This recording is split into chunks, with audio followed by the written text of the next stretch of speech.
2022. E costumamos dizer que é um novo ano. Mas o novo parece que é sempre o anterior, né? O posterior é sempre mais velho. Assim acontece com a nossa idade. Mas, como existe esse vício de linguagem, de chamarmos sempre o ano que vem de novo ano, nós vamos então desejar à igreja, aos irmãos, às irmãs, um feliz ano novo. Amém? Um feliz ano novo. Que Deus abençoe grandemente e que no próximo ano nós possamos estar vendo cumprir em nós todos os sonhos que temos sonhado, todos os desejos que temos desejado, que se realizem. Quem sabe esse ano não aconteceu, mas nós esperamos que no próximo ano muitas coisas boas venham sobre as nossas vidas, sobre nossas famílias, sobre a nossa cidade, sobre a nossa nação brasileira. E vamos pedir sempre a Deus. Mas para que isso aconteça, irmãos, é necessário uma coisa. E nesta noite nós vamos estar falando sobre 3 coisas importantes. A graça do nosso Senhor Jesus Cristo, o amor de Deus e a comunhão do Espírito Santo. Amém. 3 coisas importantes. Amém? Nós dependemos para termos vidas sossegadas, vidas tranquilas, vidas de refrigério, vida de abundância. E nesta noite nós queremos ler no livro de 2 Coríntios, no capítulo 13 de 2 Coríntios, nós vamos ler a partir do versículo 11 até o 13, que diz assim: quanto mais, irmãos, regozijai-vos, sedes perfeitos, sede consolados, sedes de um mesmo parecer, vivei em paz, e o Deus de amor e de paz será convosco. Saudai-vos uns aos outros com ósculo santo. Todos os santos vos saúdam. A graça do Senhor Jesus Cristo e o amor de Deus e a comunhão do Espírito Santo seja com vós todos. Amém. Oremos. Pai Celestial, oramos a Ti e pedimos que o Senhor fale aos nossos corações nesta noite. Que o Espírito Santo transmita, Senhor Deus, em nossos viver, em nossos corações, a palavra vinda da boca de Deus. Porque Ele não falará nada de si mesmo, mas dirá tudo o que tiver ouvido do Pai e do Filho e nos anunciará. E nesta noite, Senhor, nós oramos para que haja a manifestação da Tua palavra, e que nós possamos ouvir a voz do Teu Espírito em nossos corações, em o nome de Jesus. Amém. Glória a Deus. Meus queridos irmãos, esta palavra que nós acabamos de ler está relacionado com os últimos avisos aos coríntios. E logo vem a saudação.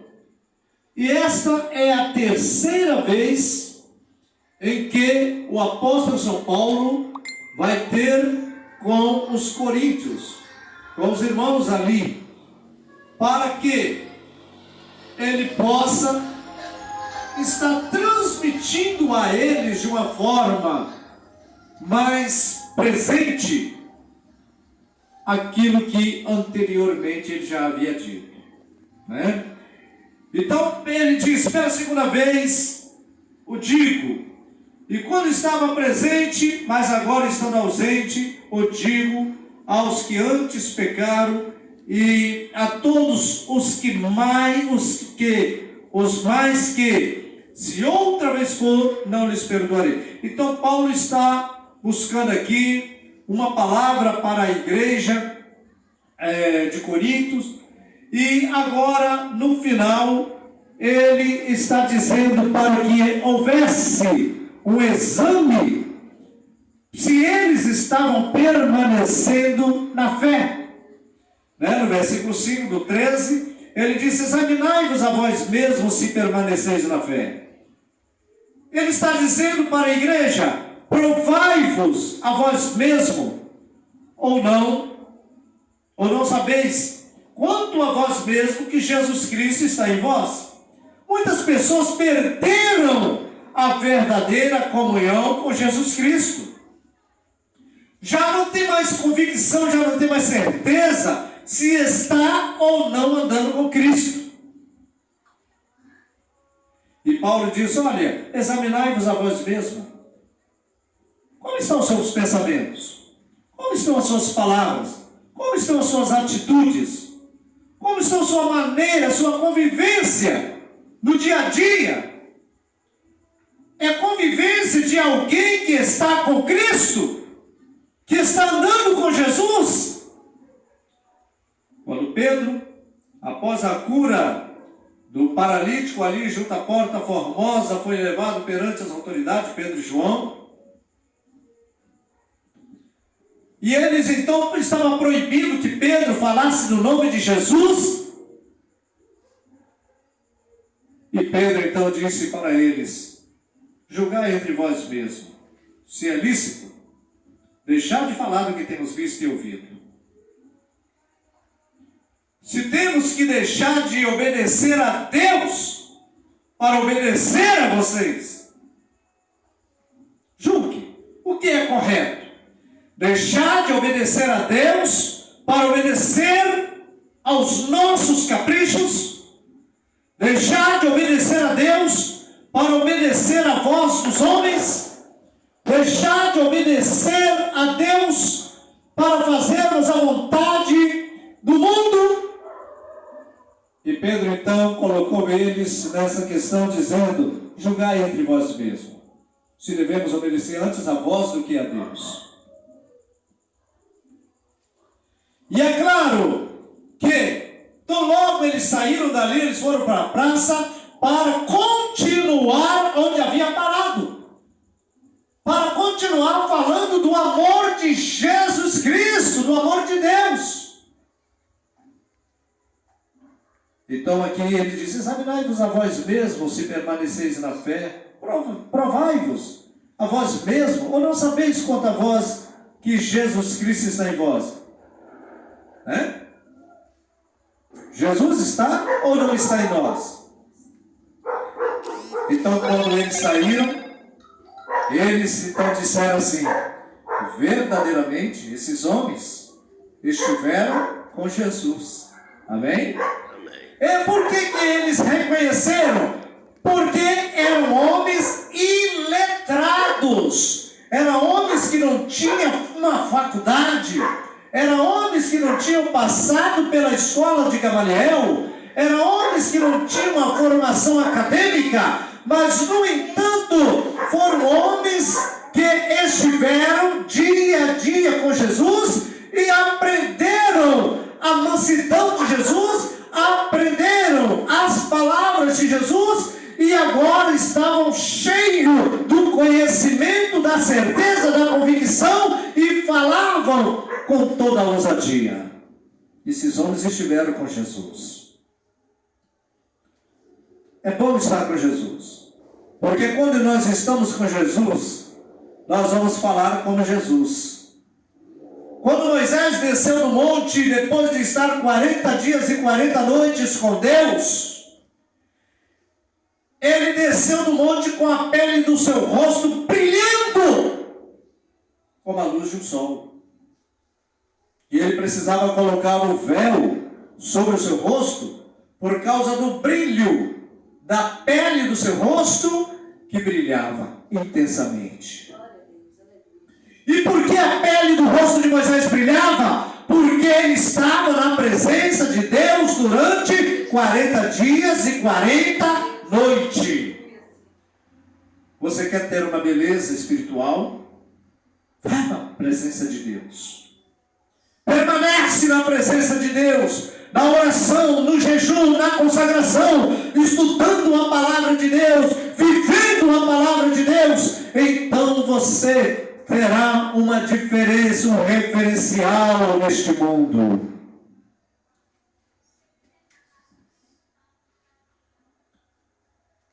E Paulo diz: ora, eu rogo a Deus que não façais mal algum, não para que sejamos achados aprovados, mas para que vos façais o bem, embora nós sejamos como reprovados.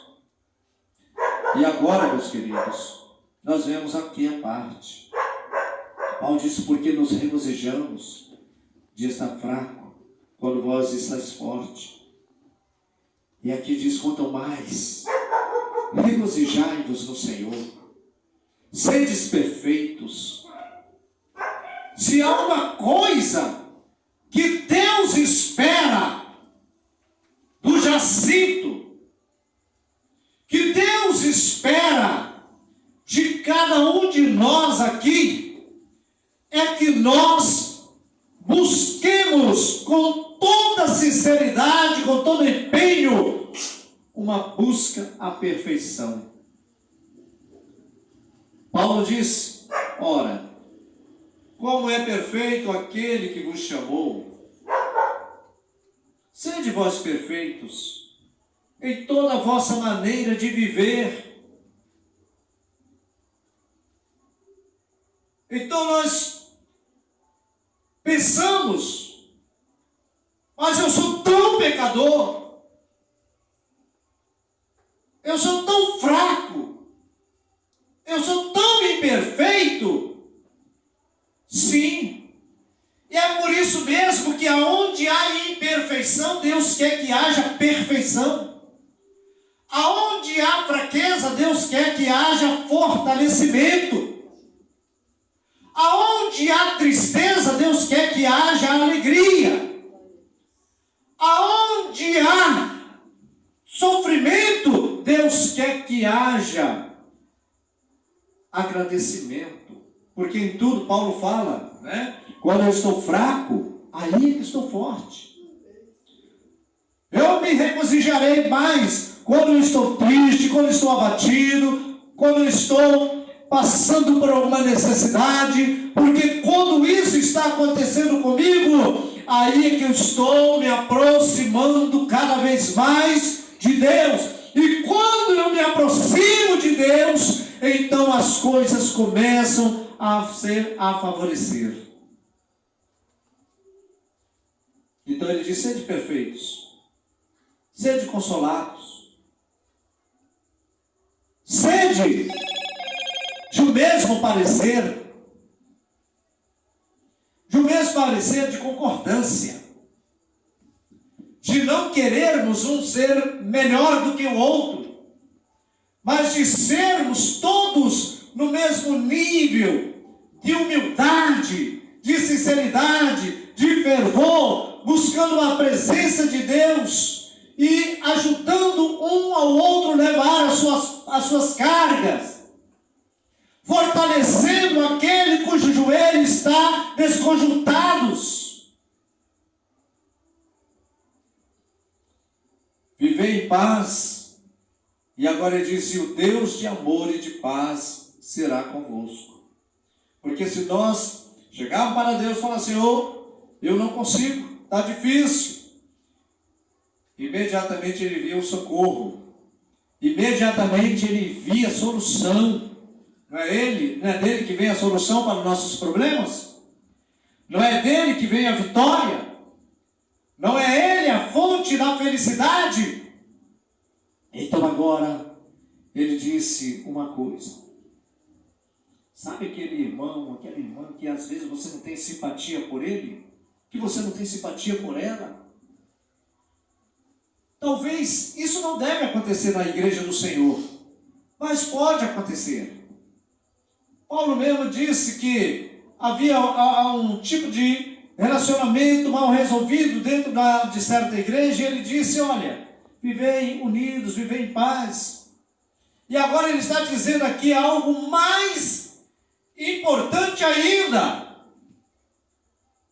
Quantos aqui sabem o que é um ósculo? Um ósculo santo.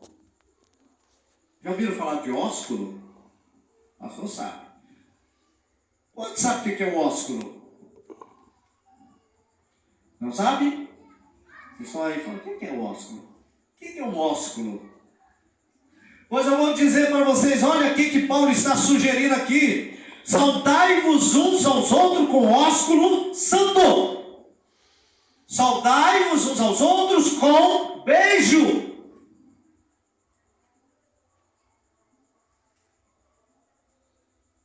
Ah, não vou beijar aquela irmã não. Não vou beijar aquele irmão não. Não, de jeito nenhum, de forma alguma. Eu não gosto dele. Não gosto dela. O que ele está dizendo, na verdade, é que a igreja de Cristo tem que haver pureza de vida. Tem que haver uma empatia. Tem que haver um amor verdadeiro, real.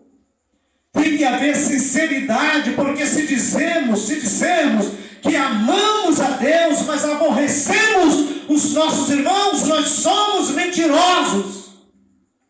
Porque como podemos amar a Deus a quem não vemos, se odiamos ou aborrecemos nossos irmãos a quem vemos?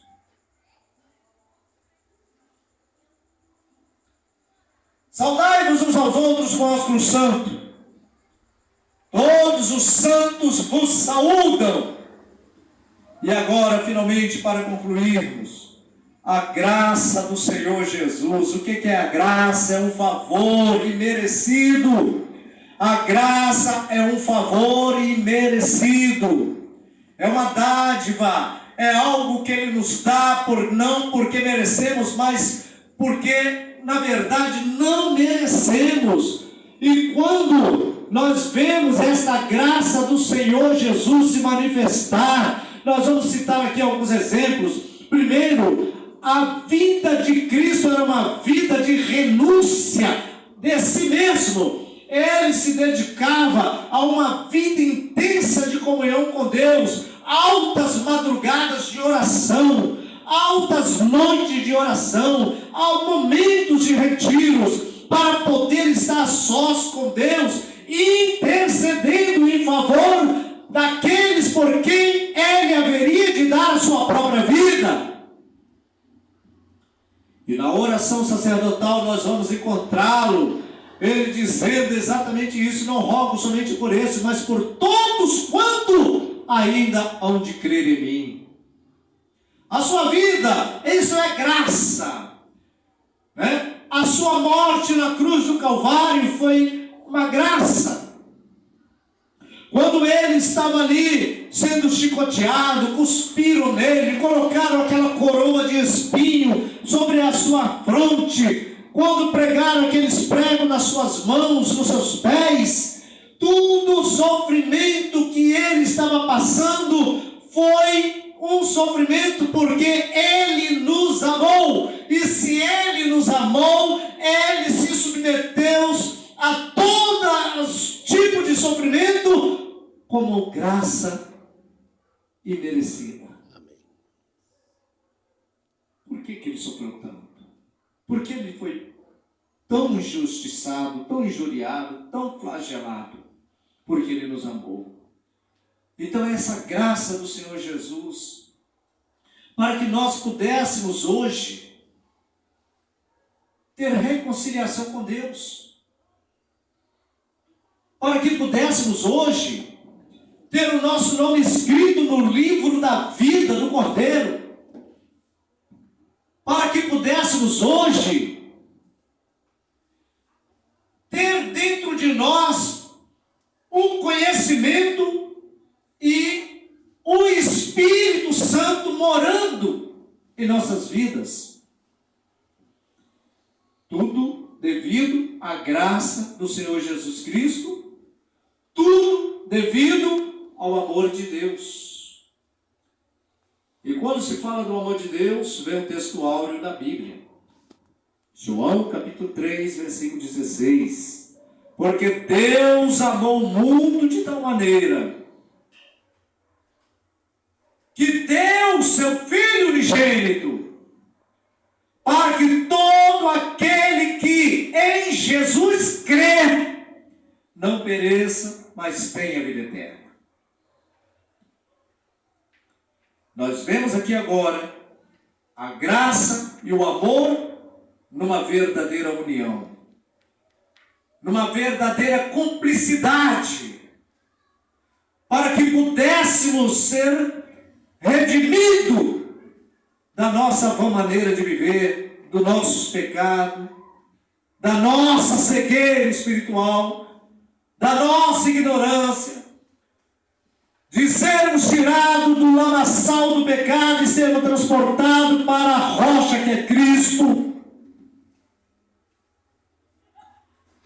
Nós vemos aqui agora a graça e o amor se unindo no propósito único de salvação.